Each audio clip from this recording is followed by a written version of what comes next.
Today, a White House commission on opioid use, headed by Governor Chris Christie, urged the president to declare a national emergency to combat a rising death toll from drug overdoses.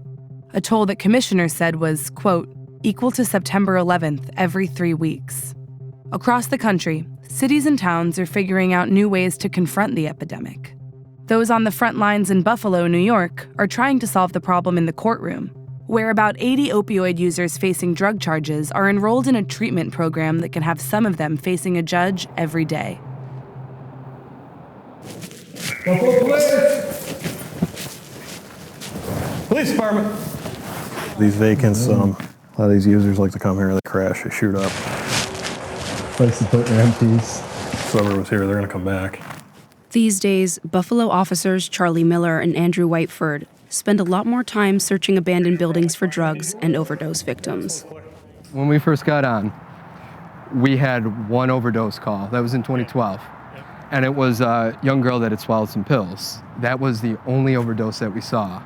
2014, it just completely blew up. The officers describe the city's drug landscape a lot like a game of whack-a-mole, where for every person helped, another drug-dealing house is found, another person overdoses. In a single week last year, 3 people fatally overdosed while awaiting court appearances. It's very sad. It is very, very sad. I mean, we've talked to some of these people in cell block, like, you know, if you keep doing this, you're gonna die. And their response usually is, I know. Buffalo's answer to its opiate crisis is the country's first opiate intervention court. This court is again in session. The Honorable Craig D. Hanna, judge presiding. Thank you. Please be seated. After a person is arrested, they're interviewed, given a medical screening, and sent to the courtroom of Judge Craig Hanna.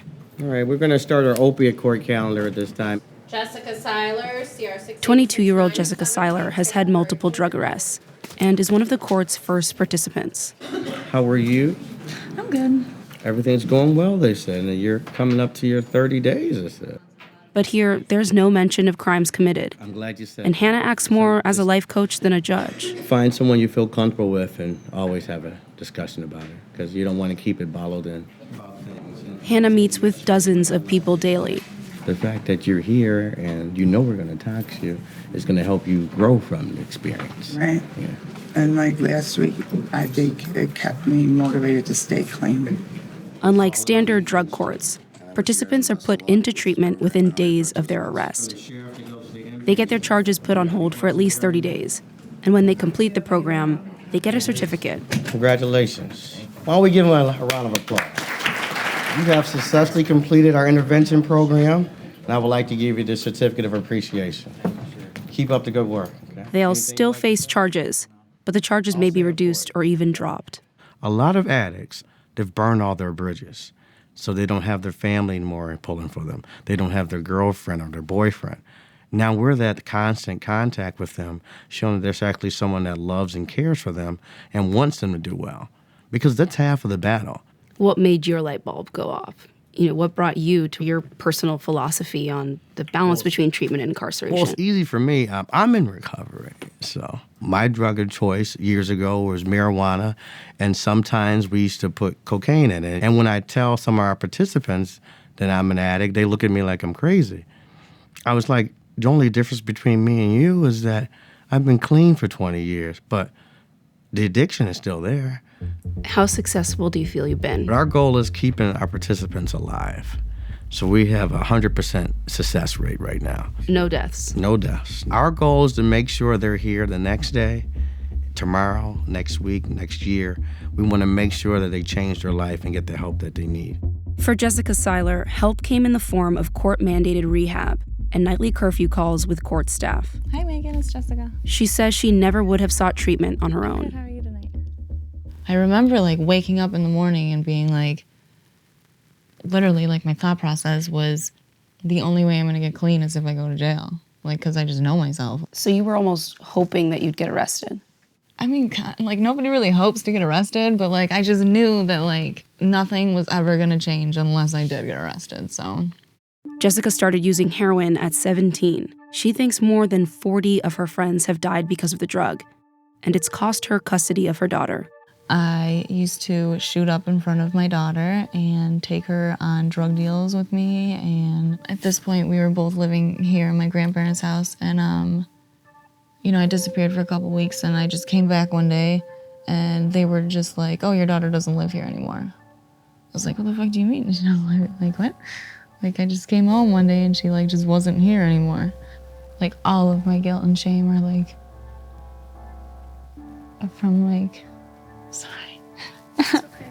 Like, all the guilt and shame I have is, like, from, like, the things I did as an addict to, like, that little girl, because, like, she never asked for, like, any of this. Why is there a different kind of urgency with the opioid crisis and its related criminal justice proceedings than there has been in previous drug courts and with different drug-related addiction issues?